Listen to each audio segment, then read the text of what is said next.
नमस्कार दोस्तों, फिर से आपका स्वागत है लोक भारती हिंदी इस YouTube चैनल पर। सातारा जिला हिंदी अध्यापक मंडल सातारा और लोक भारती हिंदी के संयुक्त तत्वाधान में सेतु अभ्यास का मार्गदर्शन करने हेतु मैं यहाँ पर उपस्थित हूँ। दिन है 36वां, कक्षा है 9वीं और दिनांक है 5 अगस्त 2021। आज के दिन के हमारे क्षेत्र हैं वाचन, लेखन, श्रवण। इसके लिए अपेक्षित कौशल है छात्र भाषा की बारीकियों अथवा व्यवस्था का यथावत वर्णन, उचित विराम, बलाघात, तान अनुतान के साथ शुद्ध उच्चारण, आरोह अवरोह और लय ताल को एकाग्रता से सुनेंगे एवं सुनाएंगे तथा पठन सामग्री में अंतर्निहित आशय, केंद्रीय भाव अपने शब्दों में व्यक्त करेंगे। इसके लिए पहली कृति दी है। अध्यापक छात्रों को निम्नलिखित पद्यांश के आधार पर कृतियां करने हेतु प्रेरित करेंगे। पद्यांश इस प्रकार है। शीत ताप में जूझ प्रकृति से, बहा स्वेद भू रज कर उर्वर, सस्य श्यामला बना धरा को, जब भंडार कृषक भर देते, नहीं प्रार्थना इससे शुभ कर। अब इस काव्य पंक्ति में किसान का वर्णन किया है। चाहे ठंडी हो, गर्मी हो, सर्दी गर्मी के इस प्रकृति के बर्ताव से वह जूझता है, अपना पसीना बहाता है और जो बंजर धरती है, इस बंजर धरती को उपजाऊ धरती में परिवर्तित करता है। इतनी कड़ी मेहनत यह किसान करता है और इतनी कड़ी मेहनत के बाद इस धरती को वह हरा भरा कर देता है और जब उसके खेत से अनाज आ जाता है और यह अनाज भंडार घरों में भर दिया जाता है, तब इससे दूसरी कोई शुभ कामना नहीं होती। तो इस तरह से यह काव्य पंक्तियां यहाँ पर दी हैं जिसमें किसान के बारे में वर्णन किया गया है। इस पर आधारित देखिए कृतियां यहाँ पर दी गई हैं। प्रश्न पहला, पर्यायवाची शब्द लिखिए। कृषक, इसके लिए शब्द है अन्नदाता या किसान। दूसरा है प्रकृति, प्रकृति के लिए सृष्टि या कुदरत, ऐसे पर्यायवाची शब्द हैं। धरा के लिए पृथ्वी या वसुंधरा, ये दो शब्द पर्यायवाची के रूप में यहाँ पर दिए हैं। प्रश्न दूसरा, विलोम शब्द लिखिए।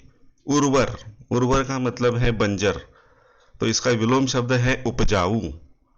शीत, गर्म, शुभ, अशुभ, इस तरह से इन कृतियों को पूर्ण करना है। अगली कृति दी है, आओ सक्षम बने। अध्यापक छात्रों को उपरोक्त पद्यांश को सुर ताल के साथ गाने हेतु प्रेरित करेंगे और विविध आकृतियों द्वारा पद्यांश का परिचय प्राप्त करने हेतु मार्गदर्शन करेंगे। अलग अलग प्रकार की जो आकृतियां हैं, इन आकृतियों के द्वारा इस पद्यांश का परिचय प्राप्त करने हेतु छात्रों का मार्गदर्शन अध्यापक करने वाले हैं। तो यहाँ पर देखिए प्रश्न पहला, संजाल पूर्ण कीजिए। आकृति दी है किसान की विशेषताएं। अब किसान की कौन कौन सी विशेषताएं इस पद्यांश में आई हैं, उसको संक्षेप में यहाँ पर लिखना जरूरी है। जैसे कि सर्दी गर्मी में काम करता है, मेहनत करता है, पसीना बहाता है, अपनी मेहनत से बंजर धरती को उपजाऊ बनाता है, और चौथा है धरती को हरा भरा बनाता है। तो ये 4 किसान की विशेषताएं जो पद्यांश में आई हैं उसको यहाँ पर लिखा गया है। उपरोक्त पद्यांश का सरल अर्थ लिखिए। सरल अर्थ लिखना है। उदाहरण के लिए मैंने कई बातें यहाँ पर दी हैं, जरूरी नहीं है कि यही उत्तर आपका हो, इसमें आप परिवर्तन कर सकते हो। किसान सर्दी गर्मी में प्रकृति की विपरीत अवस्था से जूझकर अपने पसीने से बंजर धरती को उपजाऊ बनाता है, इस धरती को हरा भरा बनाता है और अनाज के भंडार भरता है, तब इससे बड़ी कोई बात नहीं है। आगे है आओ अभ्यास करें। अध्यापक छात्रों को राष्ट्रसंत तुकडोजी के सर्वधर्म समभाव पर आधारित गीत सुनाएंगे और स्वयं आशय समझने के लिए प्रेरित करेंगे। अब देखिए, राष्ट्रसंत तुकडोजी महाराज, इनके गीतों में जो सर्वधर्म समभाव दिखाई देता है, इस गीत में यही भाव आया है। छात्रों से इसे अवगत कराना है। हर देश में तू, हर भेष में तू, तेरे नाम अनेक, तू एक ही है। तेरी रंग भूमि यह विश्व भरा, हर खेल में मेल में तू ही है। छात्र इस गीत को सूर ताल में गाकर उसका आनंद उठाएंगे।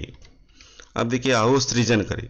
इसमें किसान की आत्मकथा इस विषय पर निबंध लिखना है और सर्वधर्म समभाव विषय पर पोस्टर बनाइए। यहाँ पर विचार नहीं लिखने हैं, बल्कि पोस्टर यानी चित्र यहाँ पर आपको तैयार करना है। तो देखिए, इसके लिए जो पूरक साहित्य स्रोत है वह निम्नलिखित लिंक से संत तुकडोजी का गीत सुनिए। तो उनका गीत सुनने के लिए यहाँ पर लिंक दी है, इस पर क्लिक कीजिए और इनका गीत आप सुन सकते हैं। तो यहाँ पर देखिए, जो किसान की आत्मकथा है, यहाँ पर संक्षेप में यहाँ पर कुछ जानकारी मैंने यहाँ पर दी है। इसे आप पढ़कर इस निबंध को आप पूरा कर सकते हैं। तो इस निबंध को पढ़िए और बस हम यहीं पर रुकते हैं। धन्यवाद।